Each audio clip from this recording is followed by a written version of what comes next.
Afternoon and happy Thursday, YouTube. Your boy Hustle Yogi coming at you from the beautiful and healing island of Koh Phangan, Thailand. My name is Julian Tillier, and life wasn't always like this. You see, I set out September 1st of 2019 on a world tour to teach the healing gift of yin yoga, to speak on self-care that you can use right now, personal development, and life philosophy that you can apply today to make your life better. But previous to the yogi life, I was living a childhood dream. It was here in my hand. If you can see it in your mind, you can hold it in your hand. This is certainly true, straight out of the trailer parks and abandoned farmhouses as a child in the Midwest. I found myself in Miami living a dream.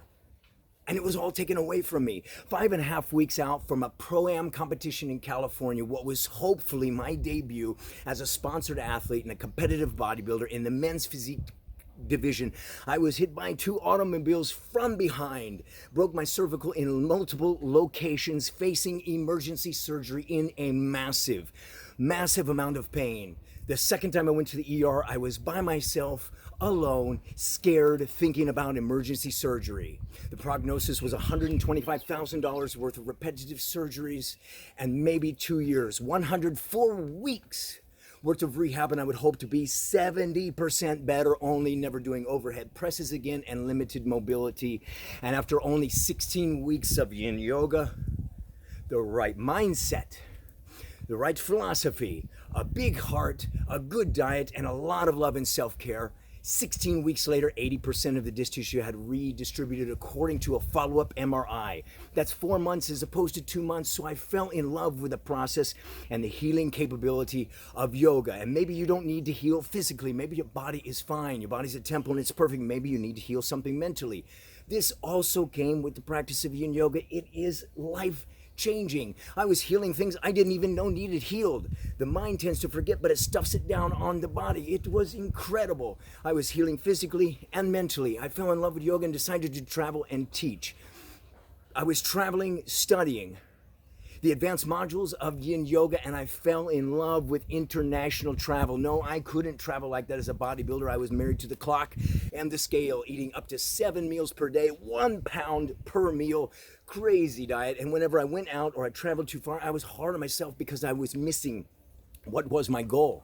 So life just magically changed that. I had felt inspired to try yoga, had not found this type that spoke to me. I hated it. I would roast my shoulders, moving a couple million pounds of weight for 3 hours and go straight into yoga, doing a downward dog, the yang styles of yoga. And I was like, what the hell is this and why am I doing it? So, but for 10 years, I kept sprinkling in, trying different styles of yoga. Nothing resonated with me. I tried my first class of yin and I was amazed. I was cussing the teacher in my mind for the first 45 minutes. It was called deep stretch meditation. It was not called yoga. I probably never would have gone if it was called yoga. But every bodybuilder knows they need to stretch more, and everybody is interested in meditation, right? At least I was. I'm not everybody, but I was interested in meditation. So I went, I said, let me see what I can learn.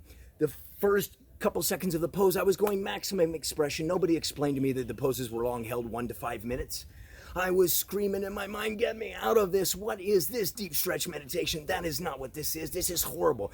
But after 45 minutes, I stood up with a deep sense of peace I hadn't felt in 6 years of meditation practice. It was life-changing. I went back, and every time I went back, it was better. And then the accident happened, and I used it as a rehabilitation campaign. Yes, I treated my rehab, my self-created rehab program, as a competition. I could have crawled in a hole and died. I could have let my soul disintegrate. I could have gone into sex, drugs, and house music and everything else that Miami has to offer. And instead, I decided to heal. A little voice in my mind said, you can do this. You can heal, and try it holistically. On the back of my mind, a story heard many years ago. I got my butt kicked by a 63-year-old man and 50 girls in a power yoga class. This gentleman was 63. He bent like a contortionist, stuff I still can't do today. It's crazy. And I asked him, how did you do that? How did you find your way into yoga? He said, that's a funny story. I found yoga when my back was broken. I started yoga when I was in a wheelchair. in a wheelchair. Who starts yoga in a wheelchair? This is nuts. But it was on my mind. The guy was 63. He looked 50. And I realized, wow, yoga is healing and it's a fountain of youth. Let me just give this a try. So after the accident, I had no choice. My childhood dream of a sponsored athlete that was in my hand was taken immediately from me. If you don't move, the universe is going to nudge you. If you don't move, the universe is going to push you. And if you don't move, the universe shoves you. And that's what happened. 2 cars were shoved into the back of my neck. How much was from the accident? How much was from terrible lifting? How much was from carrying the weight of the world on my shoulders? I can't tell you. But in that moment, that's the straw that broke the camel's back and made a huge life shift. So I promised, after I fell in love with international travel and yoga, that I would put the two together. I would be on a world tour teaching the healing gifts that I have, offering something that I can give back to you on a daily basis. And so that's what this channel is for. Every day I'm going to give you some life experience, some personal philosophy that you can use, and some free, that's right, free yin yoga practice right here. I'm going to offer you free, not bodybuilding, but some free rings training, some free fitness, but free yin yoga. Hour and a half practice, whatever you like. This is my gift. I'm traveling the world called hostel yogi because usually I'm staying in hostels pre-corona, pre-quarantine. I'm staying in hostels and I'm changing the world one hostel at a time, and now one small intimate yoga community at a time. This is a life-changing gift. I'm here to offer it to you. I love you all. Namaste.